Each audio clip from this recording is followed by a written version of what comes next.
Alright, what's happening YouTube? Forrest here, Cyclic Man 09 coming at you from the fish room with a fish room update. Gonna let you guys in on some stuff we've got going on. Hanging out with Azul right here up in the 225. Him and Blondie are just doing great. Great.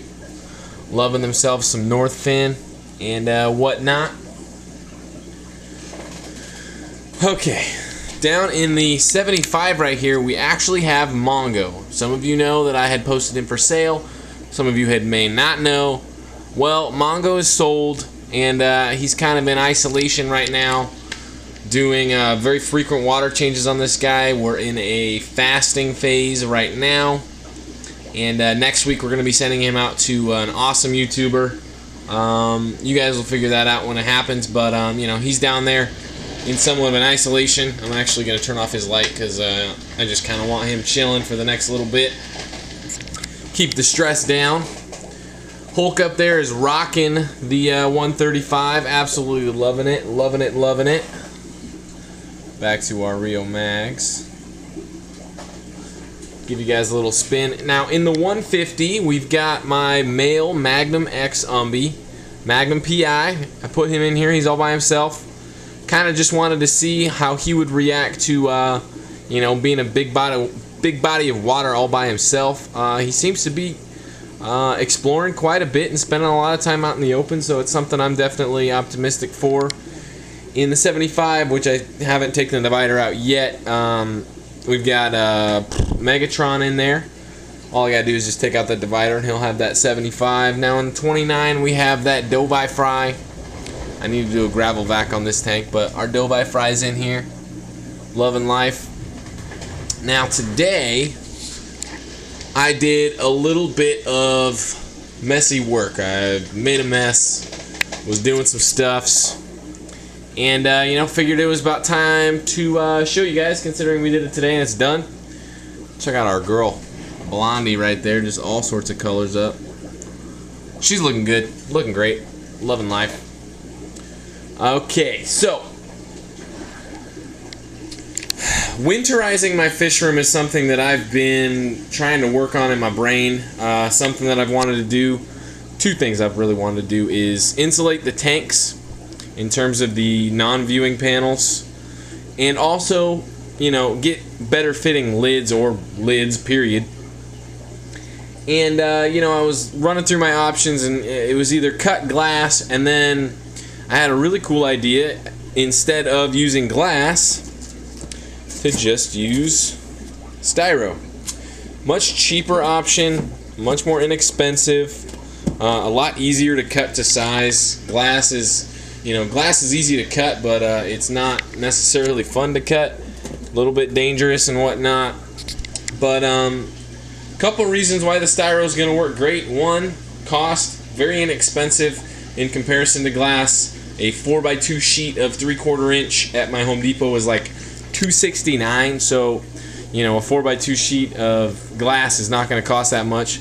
So I picked up like 9 sheets of styro today and did some serious cutting and some fitting and whatnot. And every tank now has its own little special lid on it. This one's kind of cool on the 29. I just got, this thing covers the whole thing. Cut a hole where the light is. I even have a little feeding flap. I made sure to on any edges that I cut, I made sure to run them really dry, you know, just to get all the little birds and stuff off of there, the little popcornies.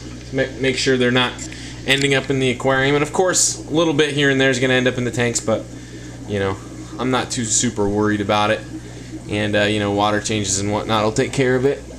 But I'll step up on my rolly chair. You guys can see what's on top of Hulk's tank now.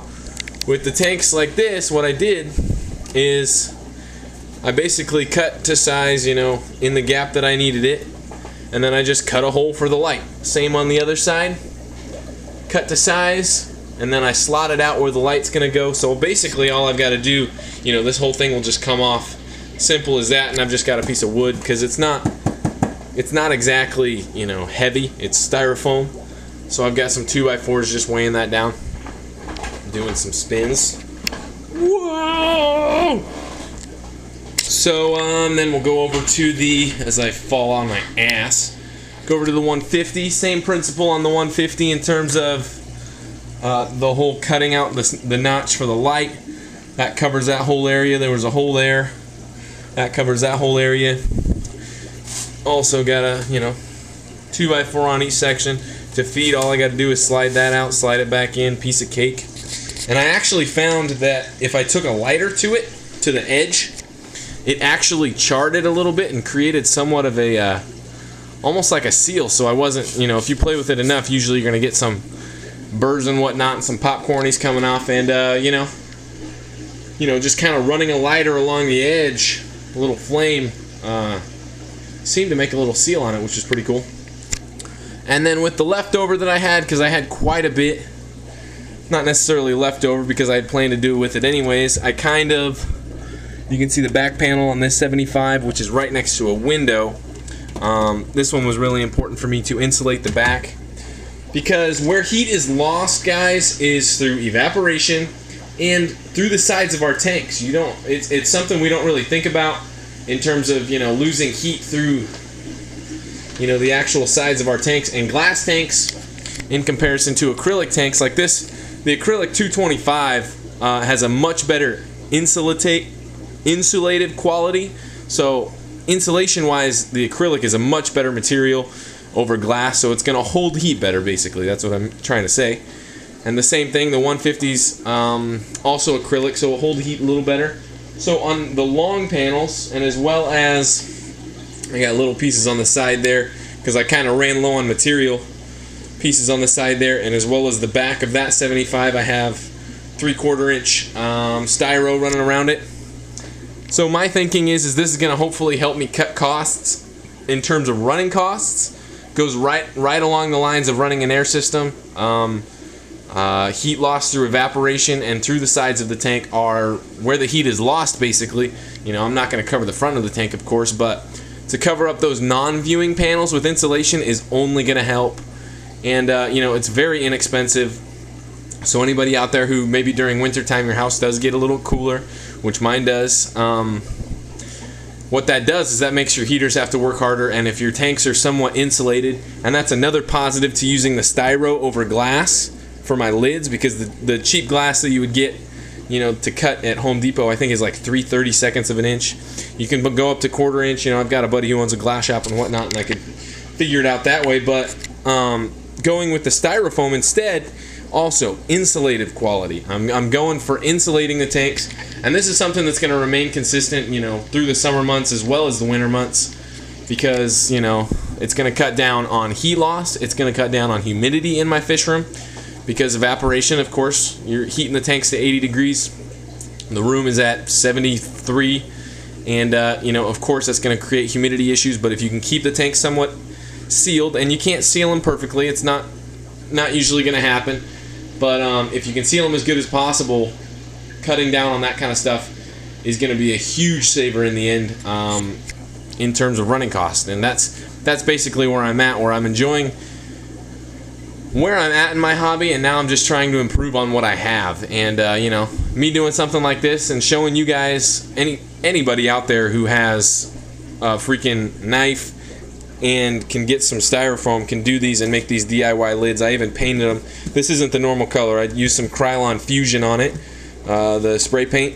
I painted them, let it set, and there we go. With this one, I actually took some tape around the edges to just create a seal. I might do that on all of them. I don't know. Just to keep the popcorn stuff out of my tanks. But the lighter method also worked. So for somebody out there who's looking to do some DIY lids and maybe isn't comfortable cutting acrylic or cutting glass, try some styro. It's got a better insulative quality, much easier to cut, and cost-wise, it's not going to break the bank at all. In comparison, I probably spent in styro, just on the tops, we're probably in like 15 bucks in terms of styrofoam, which would have cost me just to top this one, and that's in just glass that I would buy secondhand and cut myself, let alone buying a pre-made top or having somebody else cut it for me. So I did 5 tanks like I said, for about 15 bucks, which is pretty freaking awesome. Now, one thing I do want to address now that we got a little update done going, and we'll just sit here and watch fish while I talk, is if you haven't noticed already, we've got ads in the videos. Now, I know it sucks, and I know it kind of seems like a sellout move, and I agree with you, it is a sellout move, but for me, for somebody who doesn't have the crazy Fishroom budget as some people out there, and for me who I'm not doing this for a business, views from YouTube, if that can make me a little money on the side to maybe go towards a possible contest for you guys, or new projects in my fish room, or new fish that I could get, you know, and bring to you guys, if that's a possibility, which I believe I've come into that range where now I'm getting enough views, I'm getting over 12,000 views a month, to a point where I can start becoming profitable through YouTube, through monetization. You know, if I've got to do that sellout move, I'm gonna do it, guys. And I apologize if you don't like it. Unsubscribe. I'm not gonna hate you for it, but I'm gonna continue putting out the same material, and hopefully we'll be able to better my material due to this whole partnership through YouTube and whatnot. And so, just wanted to let you guys know I'm not gonna avoid the whole situation. The ads are there. If you want to keep watching my videos, just click through the ads. It's, you know, no big deal. But you know, the opportunity is there for me to hopefully make a little profit through YouTube views. So you know, why not jump on it? Can't turn down basically almost not free money, but you know, for doing videos, it's pretty cool. We'll just put it that way. And you know, honestly, if all of you guys out there don't like it, you can blame every single one of you, because it is all your fault for actually coming and subbing up to me and watching my videos, because, you know, I just feel like I've gotten to a point, we're almost to 1,000 subscribers, guys. 1,000 subscribers. And it just keeps going up and up and up, and if it wasn't for you guys, I wouldn't be in this position to have the opportunity to possibly, you know, profit through this. And, you know, for that, I thank every single one of you guys from the bottom of my heart. And you know, hopefully this situation with me partnering up through YouTube and making a little bit of money here and there can hopefully better the quality of videos. You know, this isn't something I'm just going to be taking and pocketing the money and continuing to produce the same kind of content. You know, this money is going to go towards, you know, my hobby, and you know, bringing you guys some awesome material, because that's what it's really all about. And hopefully we'll open up possibilities for contests in the future, you know, and just open up some doors that wouldn't have opened themselves had I not, you know, done this. So again, apologize for that. I've never really liked going through ads myself, but it's one of those things that it was my choice and I chose to do it, and you know, I hope you guys can respect that decision. And of course, I hope you guys can continue to keep watching my videos. Another thing I want to address, I got a comment by Thad. As a matter of fact, I'm going to set the camera down. Use my little DIY tripod crap. Set that down. And I'll sit down in my chair and talk to you guys. Move this up so you guys don't have to be so freaking far away. Alright. Got a comment posted by Thad. I'm going to put a link to his channel below. Basically questioning my whole Northfin decision. And all of his comments and skepticism was, I completely understand it. But, you know, figured it was about time for me to give you guys my side of the story in a video where I'm not just like freaking out excited about everything. Now, for the longest time, for a couple years now, I've been looking for that staple food. Now, by staple food, I mean a brand that I can exclusively feed. If you know me, you guys know that I'm an exclusive feeder. I'm not a variety feeder. I prefer to have one thing that works for me and stick with it. And so I've been looking for that, and I've had an idea in my head, you know, in terms of when I saw the NLS label, I really liked the ingredients and how they were put together. But there are other things like, you know, the results you get from Massivore are one of those things that you can't overlook. People get results on Massivore. And so I've looked for kind of that flexible food, high quality ingredients with proper percentages that I was looking for, pellet options, flexibility in the formula, and I'll talk about that in a second. And before I approached Northfin, before I said anything about a possible sponsorship, I know JW Heiser can attest to this. I've about freaked out as soon as I re-saw Northfin. Cindy S. posted a video. I'll put a link to it in the description of hers channel. And it reminded me, it was a company I had seen before on MFK. And it reminded me, and I went back and checked, and I didn't remember how high quality this food was, and I like lost it. I was so excited because I had found something that in my head I had been looking for. You know, I've got these guidelines that I've somewhat been looking for in a food. And to be honest, guys, Northfin, click, click, click, click, click, hit all of those. And I was super excited, so much that I, you know, messaged the guys over at Northfin, and luckily the whole sponsorship thing happened, and, you know, that kind of stuff's history. But, you know, he also questioned if it was risky for me just to do a cold turkey 100% switch on fish food. Now, for me, it's not, because if you go to one store and you buy a T-bone steak and you go to another store and buy a T-bone steak, this one versus this one might be a little better quality, cleaner cut, whatever, better done. Your local butcher may do it a little bit better. But here's how it is, guys. You take all 3 steaks home, all 3 are going to be T-bone steaks. And that's basically what fish food is to me. Fish food is fish food is fish food is fish food. It's all got the basic goal in mind in terms of fish eat it and live better. You know, that's just how it is. So me switching to a higher quality food, which the label is all I can really stand behind right now, because I haven't done long-term trials on this stuff, which is another reason I'm doing this, because I want to be one of those guys to prove this food during long-term trials. A company can't start out and then eventually become, you know, widely successful if there aren't guys in the beginning like myself and others who are trying Northfin. It doesn't work unless those guys go out on a limb and maybe take a risk trying something new. But you know, in the end, the payoff for the company is a lot better, because I'm going to be sharing my experience with Northfin with you guys on a weekly whatever basis, and you guys are going to be right along with it. If it's not a good food, you guys are going to know. But you cannot argue with what's on the ingredients list. If you know what you're looking for on a fish food label and you know what quality is, then the Northfin label, you can't argue anything on it. I know the calcium, clay, and whatnot, you can argue that. It's kind of a gimmick and whatnot. It's a vitamin mineral supplement. That's all it is. If anything, it doesn't hurt your fish, okay? People are going to complain about that all day, and it's like 11 ingredients down the list after krill meal, herring meal, sardine meal, wheat flour, kelp, spirulina, garlic, and astaxanthin. So it's pretty far down that list. So if that's the only thing you guys, if somebody's going to complain about, that's perfectly fine with me.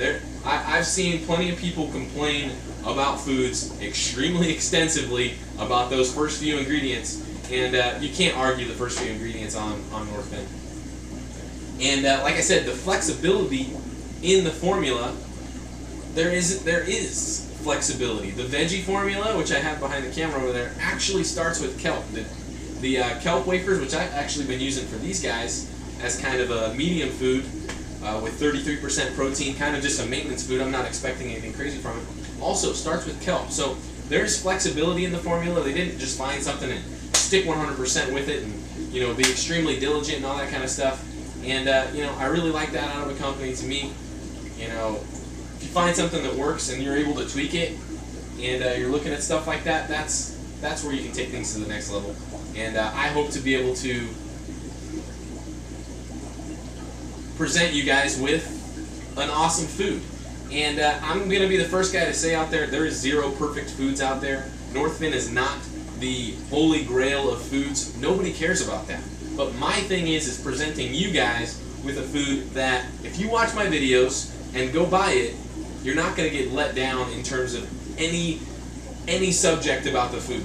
Ingredients, results, what the food says it's supposed to do, all that kind of stuff. I don't want to be misrepresenting a food to you guys. And that's really what it's all about, is me presenting you guys and sharing with you guys what I think is the best stuff out there, and something that I can stand behind. And, you know, even though I haven't done long-term trials on it, and that's really where the test is in long-term trials, I'm actually going to be growing some fry from 1/2 inch to whatever on the stuff. And, you know, that's going to be an awesome test on the food as well.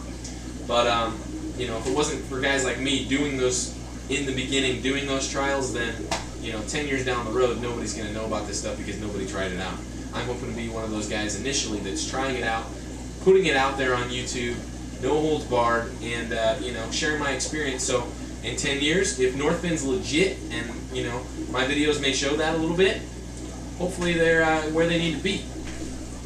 But I just wanted to share that with you guys, kind of my thinking behind the whole process. The sponsorship is an absolute bonus. I didn't care either way. I was going to be feeding Northfin, basically. I did kind of have a backup plan in terms of another company to possibly, but that was, I had company number one, Northfin, the only company I've ever messaged on a possible sponsorship. And, I was basically going to be using this stuff no matter if they sponsored me or not, talking about it like I, crazy talk about it now. But, like I said, the sponsorship was an absolute bonus, and I thank the guys over at Northfin very much for that. And I'm going to come pick the camera up. You guys are going to watch Azul. Hopefully that answered some questions for you guys. Hopefully 20 minutes and 59 seconds of a video isn't too long, but again, guys, like I said with the whole monetization thing, it would not have ever happened without every single one of you guys out there coming and subbing up and watching my videos. So you are all to blame, and you are all to thank, and I greatly appreciate it. And can't believe that we're almost to 1,000 subs. It's an absolutely amazing feat to me, but it's only just another step in the ladder that I hope to keep climbing and bringing you guys along with me, because I think we can start something special. I think we have started something special, and that's kind of where I'm trying to take my channel to the next level, being sponsored by a fish food, something I can stand behind, monetization, so I can hopefully maybe earn a little bit so I can bring you guys some better quality stuff. And in the end, that's what it's really all about, is bettering my hobby. Hopefully not directly bettering your hobby, but if I can help, awesome. That's really what I care about. My fish are, in the small scheme of things, minute. All of your guys' fish, is really the grand scheme of things what I'm really worried about, because I'm not worried about my fish. I'm worried about the new guy out there who's looking for knowledge, looking for information, and doesn't really know where to go. Hopefully can find an awesome channel, maybe like Mr. Man 316 or JW Heiser 1302 or Pure for Kicks or the Rick 2325, I think that's what it is. Check out Rick's channel. Even somebody like Waru, Joey, KG Tropicals, who just did an awesome video setting up his FX6. I just hope to be one of those guys on that ladder, just helping out the new guys and helping everybody out. So if you're looking to try out making your own lids, maybe try some styrofoam. Like I said, you can do tape around the edges. A little bit of lighter works as well, creates a seal. If you live somewhere where it gets pretty cold, insulate your tanks around the back. This tank right here, I got insulation on the back of it, 3/4 inch. It's gonna help Hulk stay warm all winter and his heaters work less. Couldn't be more happy, guys. Have a great day. Thanks for watching. Hope 23 minutes isn't too long. We'll see you next time. There's our Mag X male, and we'll sit with Azul for a second as we finish this. Come here, buddy.